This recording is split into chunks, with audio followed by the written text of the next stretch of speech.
Hi learners, welcome. In this session, I am going to explain crystal field splitting of d orbitals in tetrahedral complex.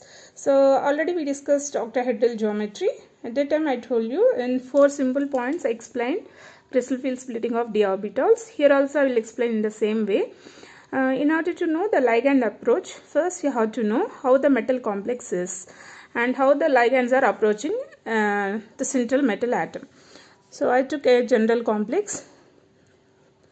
Tetrahedral means metal will be surrounded with the 4 ligands, and I took an octahedral cube here, and metal will be at the center of the cube, and 4 ligands will occupy alternative vertices of the cube. You can see this way. Okay, this is the octahedral geometry. Now if you draw an axis,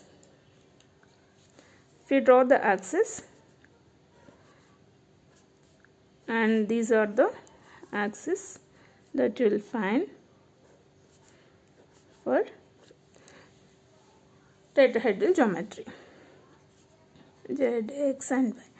If you see now, this is axis and these two are the ligands, and you see between two axes exactly the ligands are placed in between. Okay, between two axes, any two ligands, you can see the ligand approaches between two axes. So here the approach of ligand towards the metal is in between the axes. First point we have to know about ligand approach. How the ligands are approaching in tetrahedral geometry? They are approaching in between the axes. In between the axes. And we know second point we have to discuss about metal d orbitals. There are 5 metal d orbitals. They are dxy, dyz, dzx, dx square y square and dz square. If you see these ligands, here these 3 are having lobes in between the axes. In between the axis. So that's why we call them as one set of orbitals. They are T2. In tetrahedral geometry, we should not mention gerade and ungerade because it has no center of symmetry. Whenever a geometry has center of symmetry, then only we can mention its gerade and ungerade terms. For tetrahedral, there is no center of symmetry. That's why we should not mention T2G. Instead of that, only how to mention as T2. T means triply degenerated. Similarly, these are having lobes on the axis. They are having lobes on the axis. We call them as E. E means doubly degenerated. So that's about second point.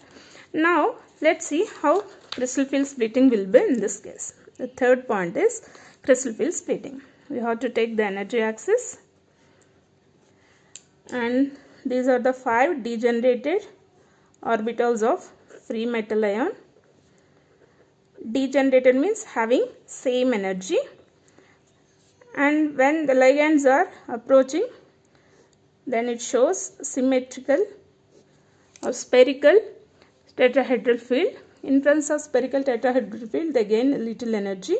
So this is metal ion in presence of spherical crystal field.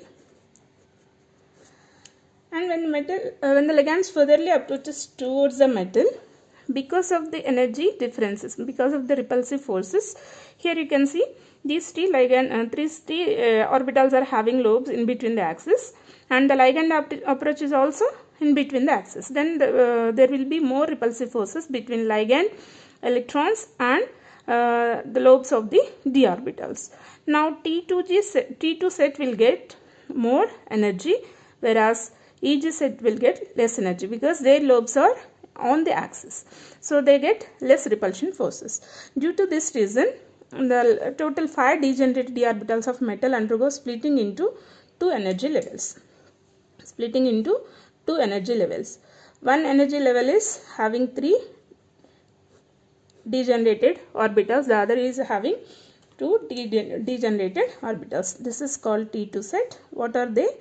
dxy, dyz, dzx. Why these three are getting more energy in this case? Because these orbitals are having lobes in between the axis, and the ligand approach is also in between the axis. Between the ligand electrons and metal d orbitals, there is this more repulsive forces. Due to that reason, they used to get more energy and they will occupy the higher energy level. Whereas the other two orbitals are having lobes on the axis, they will get less repulsive forces, so they occupies lower energy level. So this is called crystal field splitting. 5 degenerated orbitals of metal, because of different repulsive forces shown by the ligand, they divided into two energy levels. One is triply degenerated, the other is doubly degenerated. We call it as E set. What are they?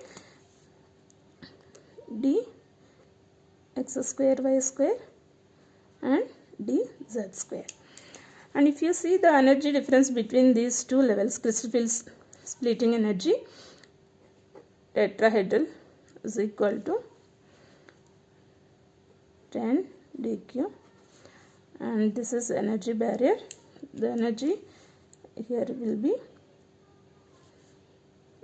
0.4 delta tetrahedral, that equal to 4 dq. This is 0.6 delta tetrahedral, that equal to 6 dq. Okay, so this is the third point. Next is fourth point. We have to know about how to arrange the electrons in this. How to arrange the electrons in tetrahedral?